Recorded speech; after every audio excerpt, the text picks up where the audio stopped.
அன்றாட வாழ்க்கையில் 1 முதல் 10 உள்ள இலக்கங்கள் நம்ம அன்றாட வாழ்க்கையை பயன்படுத்திக் கொண்டிருக்கிறோம். அந்த வகையில் இந்த பதிவு சிறப்புமிக்க ஒரு எண்ணை நாம் குறிப்பிட்டிருக்கிறேன். அந்த எண் 2520 என்ற எண்ணை மட்டும் 1 முதல் 10 வரை உள்ள எண்களால் மீதியின்றி வகுக்க முடியும். இந்த ஒரு எண்ணுக்கு மட்டும் இந்த சிறப்பு உள்ளது.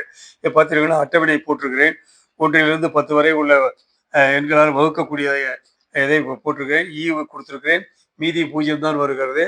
இப்படி ஒரு சிறப்பான ஒரு எண்ணானது வாரத்தின் 7 நாட்கள், மாதத்தின் 30 நாட்கள், வருடத்திற்கு 12 மாதங்கள், இது 3ஐயும் பெருக்கினால் 2520 என்ற எண் கிடைக்கிறது. நான் மீண்டும் குறிப்பிடுகிறேன், ஒரு எண்ணை வேற எந்த எண்களால் வகுத்தாலுமே மீதி வரத்தான் செய்யும். அல்லது மீதி 0 கூட வரும். சில எண்களில் மீதி 1, 2, 3 வரும். ஆனால் இந்த 2520 என்ற எண்ணுக்கு மட்டுமே தனி சிறப்பு. 1 முதல் 10 வரை வகுத்தால் ஈவு கிடைக்கும், மீதி 0 தான் வரும். ஆக இப்படி ஒரு இதை கண்டுபிடித்த திருமிகு ஸ்ரீனிவாச ராமானுஜம் அவர்களுக்கு என்னுடைய நன்றியை தெரிவித்துக் கொள்கிறேன்.